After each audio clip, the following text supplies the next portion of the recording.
ओम शांति। 29 जनवरी 2024 बाबा के महावाक्य। मीठे बच्चे, जैसे बाप तुम्हारा श्रृंगार करते हैं, ऐसे तुम्हें भी दूसरों का करना है। सारा दिन सर्विस करो, जो आए उसे समझाओ। फिक्रात की कोई बात नहीं। प्रश्न: यह नॉलेज कोटों में कोई ही समझते व धारण करते हैं, ऐसा क्यों? उत्तर: क्योंकि तुम सब नई बातें सुनाते हो। तुम कहते हो परमात्मा बिंदी मिसल है, तो सुनकर ही मूंझ जाते हैं। शास्त्रों में तो यह सब बातें सुनी ही नहीं है। इतना समय जो भक्ति की है वह खींचती है, इसलिए जल्दी समझते नहीं। कोई कोई फिर ऐसे परवाने भी निकलते हैं जो कहते हैं बाबा, हम तो विश्व का मालिक जरूर बनेंगे। हमें ऐसा बाबा मिला, हम छोड़ कैसे सकते। सब कुछ न्योछावर करने की उछल आ जाती है। गीत दूर देश के रहने वाले। ओम शांति। मीठे मीठे रूहानी बच्चे अच्छी तरह से जानते हैं कि हम मुसाफिर हैं। यह हमारा देश नहीं है। यह बेहद का नाटक बहुत बड़ा मांडवा है। कितनी बड़ी बड़ी बत्तियां हैं, यह सदैव जलती रहती हैं। आत्मा जानती है हम सब एक्टर्स हैं और नंबर वार अपने पार्ट अनुसार पूरे टाइम पर आते हैं यहाँ पार्ट बजाने। पहले पहले तुम वापस घर जाकर फिर यहाँ आते हो। यह अच्छी तरह से समझने और धारण करने की बात है। नाटक के एक्टर होते हैं, अगर एक दो के ऑक्यूपेशन को ना जाने तो उनको क्या कहेंगे। ड्रामा के आदि मध्य अंत को जानने से तुम यह बनते हो। तो यह पढ़ाई सबसे न्यारी हुई। बाप बीज रूप है, नॉलेज फुल है। जैसे वह कॉमन बीज और झाड़ होते हैं, उनको जानते हो ना। पहले पहले छोटे छोटे पत्ते निकलते हैं, फिर बड़े होते होते झाड़ कितना वृद्धि को पाता है। कितना समय लगता है। तुम्हारी बुद्धि में यह ज्ञान है। बाप तो एक ही बार आते हैं। मीठे मीठे बच्चे, यह अनादि अविनाशी ड्रामा है। बाप है स्वर्ग का रचयिता, हेवनली गॉड फादर।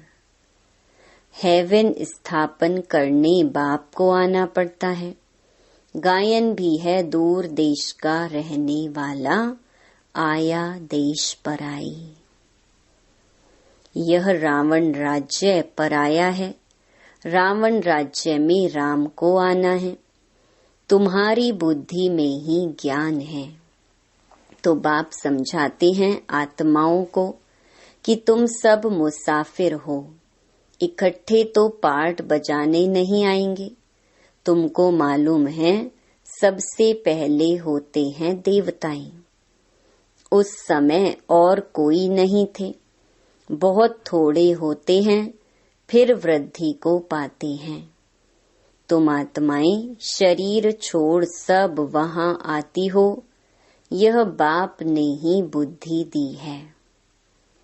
तुम आत्माओं को अब नॉलेज मिली है। हम बीज और झाड़ के आदि मध्य अंत को जानते हैं। बीज ऊपर है, नीचे सारा झाड़ फैला हुआ है।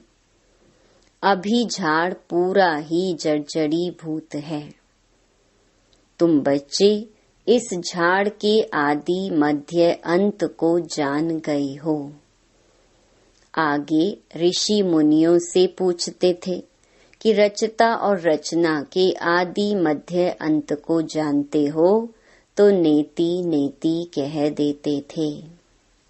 जबकि वह भी नहीं जानते, तो परंपरा से कैसे हो सकता। ये सब बातें अच्छी तरह से धारण करनी है, भूलना नहीं है। पढ़ाई तो पढ़नी है, पढ़ाई और योग बल से ही तुम पद पाते हो। पवित्र भी जरूर बनना है, सिवाय बाप के और कोई पवित्र बना न सके। विनाशी धन दान करते तो राजाई कुल में अथवा अच्छे कुल में जन्म लेते हैं। तुम बच्चों को बहुत बड़े घर में जन्म मिलता है।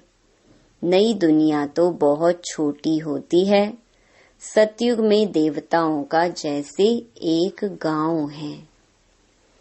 शुरू में बॉम्बे कितनी छोटी थी, अब देखो कितनी वृद्धि को पाया है। आत्माएं सब अपना पार्ट बजाती हैं, सब मुसाफिर हैं। बाप एक ही बार का मुसाफिर है, हो तुम भी एक ही बार के मुसाफिर। तुम भी एक ही बार आते हो, फिर पुनर्जन्म लेते पार्ट बजाते ही रहते हो। अभी तुम अमर लोक में जाने के लिए अमर कथा सुनते हो, जिससे 21 जन्म ऊंच पद पाते हो। 21 पीढ़ी कहते हैं ना, पीढ़ी अर्थात बुढ़ापे तक। फिर दूसरा शरीर आपे ही लेंगे, अकाले मृत्यु नहीं होगा। वह है ही अमर लोक, काल का नाम नहीं। अचानक मृत्यु होती नहीं, तुम एक शरीर छोड़ दूसरा लेते हो। दुख की कोई बात नहीं। सर्प को दुख होता होगा क्या? और ही खुशी होती होगी। अभी तुमको आत्मा का ज्ञान मिलता है। आत्मा ही सब कुछ करती है। आत्मा में ही बुद्धि है, शरीर तो बिल्कुल अलग है। उनमें आत्मा ना होती तो शरीर चल ना सके। कैसे शरीर बनता है, आत्मा कैसे प्रवेश करती है, हर चीज वंडरफुल है। बाप कहते हैं, मीठे मीठे बच्चे, तुम्हारा स्वर्ग है वंडरफुल वर्ल्ड। रावण राज्य में 7 वंडर्स दिखाते हैं। राम राज्य में बाप का एक ही वंडर है, स्वर्ग, जो आधा कल्प कायम रहता है। मनुष्यों ने देखा भी नहीं है, तो भी सबके मुख से स्वर्ग नाम जरूर निकलता है। अभी तुम बुद्धि से जानते हो, कोई कोई ने साक्षात्कार भी किया है। बाबा ने भी विनाश और अपनी राजधानी देखी। अर्जुन को भी साक्षात्कार में दिखाया है। अब बरोबर यह है गीता एपिसोड। बाबा बतलाते हैं कि बच्चे, यह है पुरुषोत्तम संगम युग। जबकि मैं आकर तुम बच्चों को राजयोग सिखाता हूँ और इतना ऊंच बनाता हूँ। दुनिया में इन बातों को कोई नहीं जानते। तुम बहुत मौज से रहते हो। यहाँ मनुष्य मरते हैं तो दीपक जगाते हैं, कि आत्मा को अंधियारा न हो। सतयुग में ऐसी बातें नहीं होती। सतयुग में सब आत्माओं का दीपक जगा रहता है, घर घर में सोझरा होता है। यहाँ फिर मनुष्य घर घर में बत्तियां जलाते हैं। बाप कहते हैं इन सब बातों को अच्छी तरह बुद्धि में धारण करना है। बाप और राजधानी को याद करते रहो। तुम जानते हो इतना समय हमने राजाई की। जो बहुत समय के बिछड़े हुए हैं उन्हों से ही बाप बात करते हैं, पढ़ाते हैं। बच्चे जानते हैं इस समय की बातों के ही त्योहार मनाते हैं। शिव जयंती भारत में ही मनाते हैं। शिव है ऊंचे ते ऊंच भगवान। वह भारत में कैसे आते हैं उसने खुद बताया है कि मुझे प्रकृति का आधार लेकर आना पड़ता है, तब तो बोलते हैं। नहीं तो बच्चों को ज्ञान श्रृंगार कैसे कराएं। अब तुम्हारा श्रृंगार हो रहा है, तुम फिर दूसरों का करा रहे हो मनुष्य से देवता बनने का। यह है बहुत सहज, परंतु मनुष्यों की बुद्धि ऐसी डल हो गई है जो कुछ भी समझते नहीं। टाइम लेते हैं। तुम प्रदर्शनी में सब बातें समझाते हो, जो आया जैसे समझाया, सब ड्रामा। फिक्रात की कोई बात नहीं। बच्चे कहते हैं बाबा माथा बहुत मारते हैं, निकलता कोटों में कोई है। सो तो होगा। तुम कहते हो परमात्मा बिंदी है। शास्त्रों में ऐसी बात है नहीं, इसलिए मूंझ पड़ते हैं। तुम भी पहले नहीं मानते थे। कोई कोई को तो 2 वर्ष भी समझने में लगे। चले जाते हैं फिर आते हैं। इतना सहज भक्ति छूटती नहीं है। वह अपनी ओर खींचती है। यह भी ड्रामा में पार्ट है। सिवाय तुम ब्राह्मणों के और कोई नहीं जानते। विराट रूप का भी अर्थ समझा है। यह है तुम्हारी बाजोली। तुम चक्र लगाते हो, इनको विराट नाटक कहा जाता है। इनका भी तुमको ज्ञान है। उन कॉलेजों में तो क्या क्या पढ़ते रहते हैं, यहाँ वह बात नहीं। साइंस वृद्धि को पाती रहती है, उनसे विनाश होना है। अभी भल तुम समझाएंगे, परंतु विरला कोई मिलेगा जो कहेगा यह तो बहुत अच्छी बात है, यह तो रोज समझाना चाहिए। कितना भी काम हो परंतु कहेंगे हमको तो बाबा से वर्षा जरूर लेना है। यह तो अथाह अनगिनत कमाई है। बाबा कहते हैं बच्चे मेरी बुद्धि में सारे झाड़ की नॉलेज है। सो अभी तुम भी समझ रहे हो। बाप जो समझाते हैं वह बहुत एक्यूरेट है। 1 सेकंड न मिले दूसरे से। कितनी महीनता है। तुमने कितने चक्कर लगाए हैं। यह ड्रामा जो मिसल चलता है। एक ही चक्कर को 5000 वर्ष लगते हैं। उसमें सारा खेल चलता है। उनको ही जानना है। वहाँ गायें भी फर्स्ट क्लास होंगी। जैसा आपका पद वैसा फर्नीचर, वैसा मकान। भपका होता है। खुशी भी आत्मा को ही होती है। हमारी आत्मा तृप्त हुई। तृप्त परमात्मा तो नहीं कहा जाता है। कहेंगे तुम्हारी आत्मा तृप्त हुई। हाँ बाबा तृप्त हुई।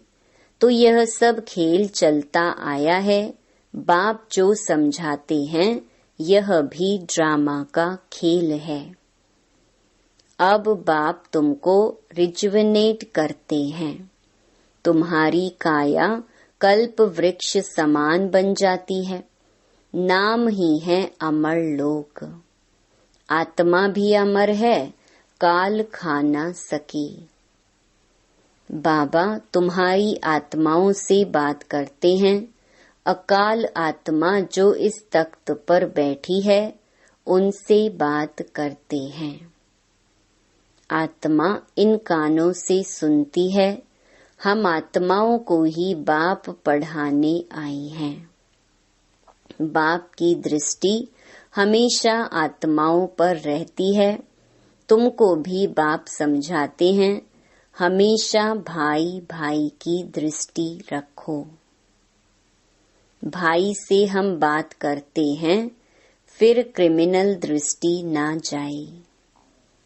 यह प्रैक्टिस बहुत अच्छी चाहिए। हम आत्मा हैं, हमने इतने जन्म ले पार्ट बजाया है। हम पुण्य आत्मा थे, हम ही पवित्र आत्मा बने हैं। सोने में ही खाद पड़ती है। जो आत्माएं पिछाड़ी को आएंगी, उनको क्या कहेंगे? कुछ % सोने का होगा। भल पवित्र होकर जाते हैं, परंतु पावर तो कम है ना। 1-2 जन्म करके लिया, इससे क्या हुआ? बाबा जो मुरली चलाते हैं, वह है खजाना। जब तक बाप दे, तब तक तुम बाप को याद करते रहो। याद से ही तुम एवर हेल्थी बनते हो। चुप होकर बैठने से भी बहुत फायदा है।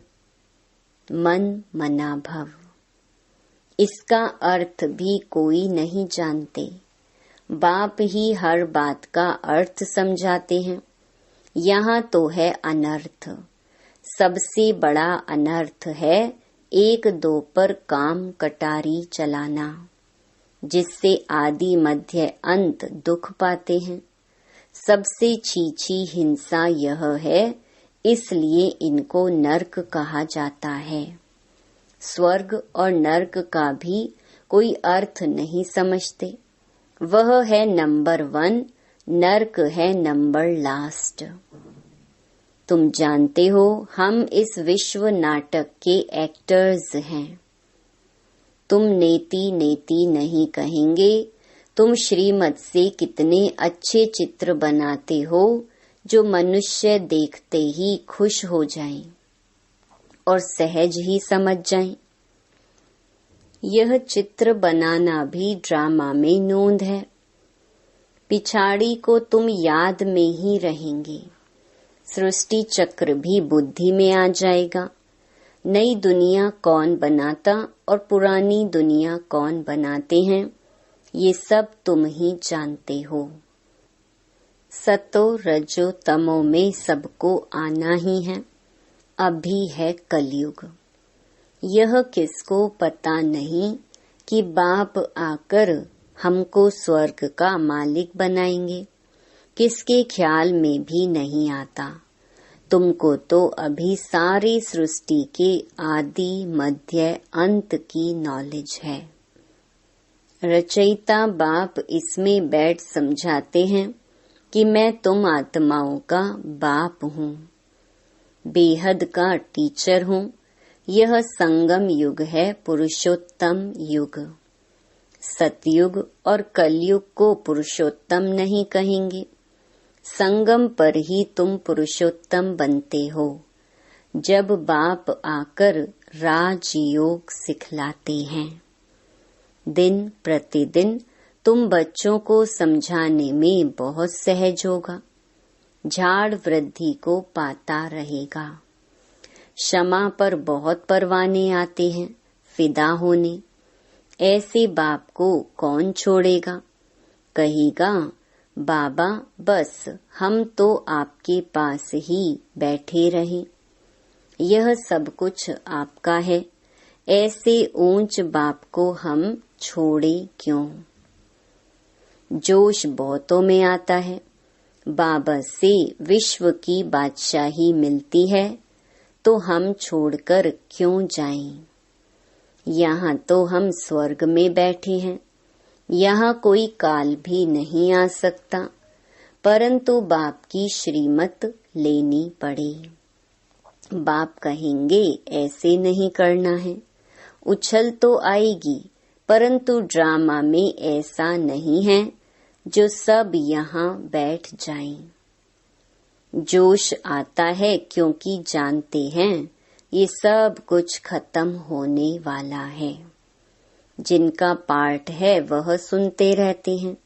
बाप कहते हैं तुम LLB ICS पढ़ते हो, इनसे क्या मिलेगा? कल शरीर छूट जाए तो क्या मिलेगा? कुछ भी नहीं।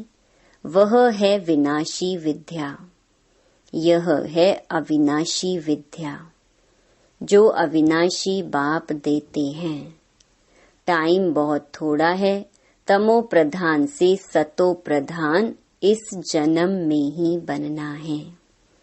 वह तो याद से ही बनेंगे। और सब देह के धर्म छोड़ माँ में कम याद करो। शरीर पर भरोसा नहीं है, पढ़ते पढ़ते मर जाते हैं। तो बाप का काम है समझाना, उस पढ़ाई में क्या कमाई है और इस पढ़ाई में क्या कमाई है, यह तो तुम जानते हो। शिव बाबा का भंडारा सदैव भरपूर है। इतने सब बच्चे पलते रहते हैं, फिकर की कोई बात नहीं। भूख मर नहीं सकते। लौकिक बाप भी देखते हैं बच्चों को खाना नहीं मिलता है तो खुद भी नहीं खाते। बच्चों का दुख बाप सहन नहीं कर सकते। पहले बच्चे पीछे बाप। माँ सबसे पीछे खाती है, रूखा सूखा बचता है वह खा लेती है। हमारी भंडारी भी ऐसी है। अच्छा, मीठे मीठे सिकिलधे बच्चों प्रति मात पिता बाप दादा का याद प्यार और गुड मॉर्निंग। रूहानी बाप की रूहानी बच्चों को नमस्ते। धारणा के लिए मुख्य सार। पहला, भाई भाई की दृष्टि पक्की करनी है। हम आत्मा आत्मा भाई से बात करते हैं। यह अभ्यास कर क्रिमिनल दृष्टि को परिवर्तन करना है। दूसरा, बाप जब ज्ञान खजाना देते हैं तो याद में बैठ बुद्धि रूपी झोली से खजाना भरना है। चुप बैठकर अविनाशी कमाई जमा करनी है। वरदान, आत्मिक मुस्कुराहट द्वारा चेहरे से प्रसन्नता की झलक दिखाने वाले विशेष आत्मा भव। ब्राह्मण जीवन की विशेषता है प्रसन्नता। प्रसन्नता अर्थात आत्मिक मुस्कुराहट। जोर जोर से हंसना नहीं, लेकिन मुस्कुराना। चाहे कोई गाली भी दे रहे हो तो भी आपके चेहरे पर दुख की लहर नहीं आई। सदा प्रसन्न चित्त। यह नहीं सोचो कि उसने 1 घंटा बोला, मैंने तो सिर्फ 1 सेकंड बोला। सेकंड भी बोला या सोचा, शक्ल पर अप्रसन्नता आई तो फेल हो जाएंगे। 1 घंटा सहन किया, फिर गुब्बारे से गैस निकल गई। श्रेष्ठ जीवन के लक्ष्य वाली विशेष आत्मा ऐसे गैस के गुब्बारे नहीं बनती। स्लोगन, शीतल काया वाले योगी स्वयं शीतल बन दूसरों को शीतल दृष्टि से निहाल करते हैं। अव्यक्ति साइलेंस द्वारा डबल लाइट फरिश्ता स्थिति का अनुभव। जैसे साइंस वाले रेत में भी अनाज पैदा कर देते हैं, ऐसे आप साइलेंस द्वारा धरणी का परिवर्तन करो। इसके लिए शुभ भावना संपन्न बनो। ब्रह्मा बाप को फॉलो करो। साइलेंस की शक्ति से किसी भी आत्मा की वृत्ति दृष्टि का परिवर्तन कर दो। जैसे क्रोध अज्ञान का शक्ति है, ऐसे ज्ञान की शक्ति शांति है, सहन शक्ति है। अभी इन गुणों को अपना संस्कार बना लो तो डबल लाइट फरिश्ता सहज बन जाएंगे। ओम